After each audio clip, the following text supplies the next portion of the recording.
Hello and welcome to Greg's Channel 1.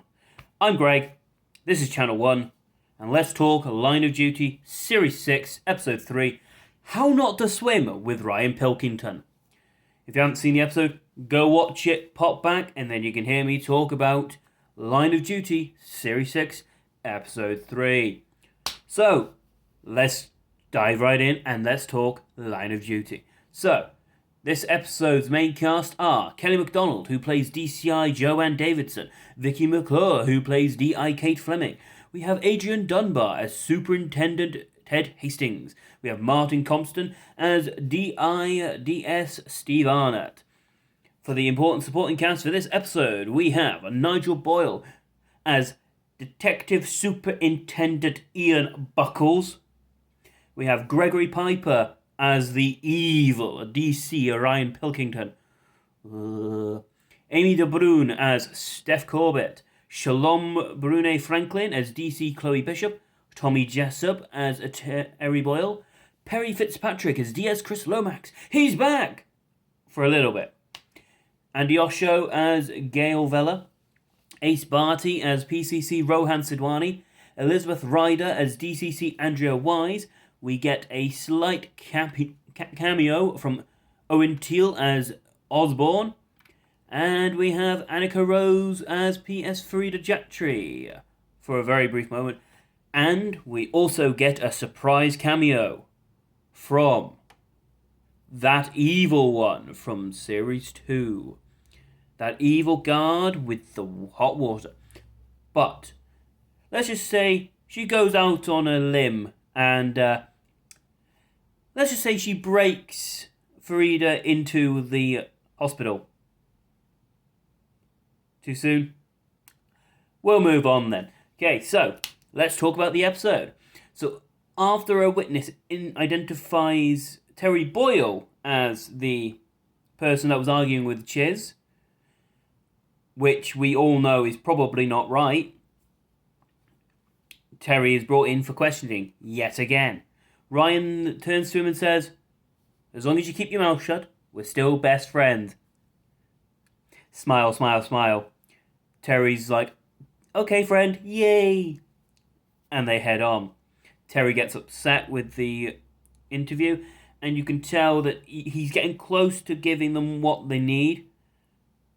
But Kelly MacDonald's DCI Joanne Davidson is like, if you think about it, the courts here, they'll think that we were pressuring him into an answer, and he gave an answer just because he was under pressure. Figures. Gregory Piper and I just want to say before we continue, but Gregory Piper and Tommy Jessup are phenomenal in this episode. They are on different levels to everyone else this episode. Maybe Martin Compton keeping up as well. But yikes. What great performances. Tommy Jessup playing Terry Boyle, and especially what happens not long after the interview. Ryan is sat in the car with Terry, and her name I think was Lisa Patel. And they're meant to be taking Terry to his accommodation, his approved police protected accommodation. And Kate, because Kate is Kate, you can take the Kate out of the AC-12, but you can't take the AC-12 out of Kate, feels something's not quite right, and follows them. They take a different route, and Kate's there going, this is not good. If they've taken a different route, and because they now know a bit more about Ryan,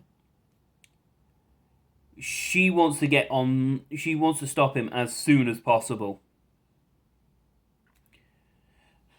Vroom! We get the amazing moment of the Ryan coming up with an excuse for the window to be opened, and then strangling Lisa to crash the car into the lake.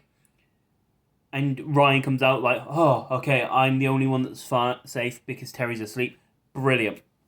However, Lisa bobs up, and Gregory Piper, with his facial expression, was very much a, "Oh, come on." You're meant to just die. Why do I have to get my hands dirty? Ugh. Swims over and drowns her.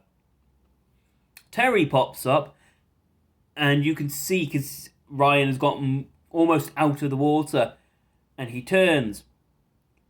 Terry's popped up, and it's just like, you have got to be kidding me. No, this is not how the plan's meant to go.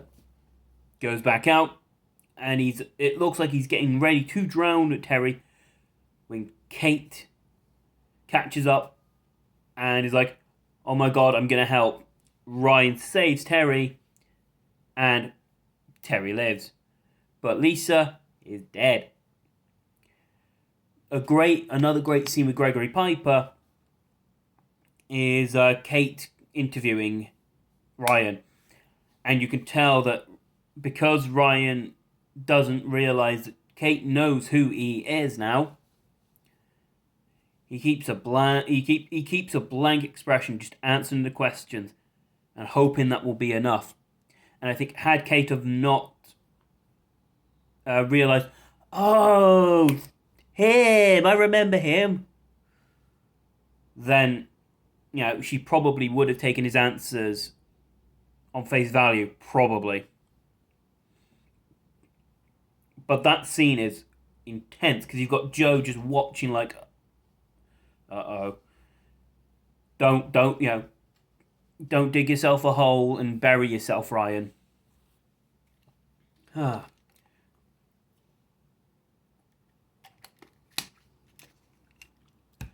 We then get a couple of extra little cool bits where Steve rocks up to say hello to Steph again. And because Steph told Ted about his drug use and the fact that he's popping pills like they're popping candy, unfortunately. Ted basically gives him an out to avoid and to clean his act up as such. And he goes to Steph, and Steph is very much like, basically says that because when John was a undercover officer, every now and then he ended up taking part in drugs and knows what it can do to somebody. And Steve realizes, okay, I'm being a bit of an ass here. But it's the fact that his job is all he's got left. Which is heartbreaking, really, if you think about it. Steph manages to get him to stay over the night, but they don't do the Devil's Hango. They do not do the special dance together. Because Steph can't quite do it because of the fact that it's still only 18 months since John died, but she just wants the company. And Steve then confesses, due to my back injury, little Steve doesn't work. Or at least little Steve has his issues with working. So we get that quite nice. It's quite a nice moment, even though they're on like a very small bed. You're like, Jesus Christ. I mean, how the hell did you and Corbett fit on this bed? I mean, yes, Steve's a smaller, but yikes, it's like it's just a slightly bit bigger than my bed, which is a single bed. It's just a little bit bigger than that, and you've got them both on it. But it is quite sweet seeing them laid together, no sex, and just the intimate companionship of them lying next to each other is quite sweet. We get a little bit of Chris Lomax just doing his thing. Because, that's kind of his job at the moment, is he's just hiding under the radar. We get a couple of great interview scenes with Andy Osho as Gail Vella on Osborne and Rohan, where both of them are just like, right, we're done with this interview, we are done. Stuff that never quite stuff that didn't get broadcast. Wise and Rohan give Ted a royal dressing down, and Ted gives one of the best lines this entire series, where Wise basically says, stop chasing a phantom, it's an old battle. To which Ted's response, the name's Hastings, Mom. I'm the epitome of an old battle. Yes. But yeah. We get little bits and pieces then after that. And it builds up to Buckles being basically thrown under the bus. And then just as the bus has gone over him, he starts to move. And they put another one out over him. And you're like, oh, okay. And it makes me think that maybe Buckles isn't bent.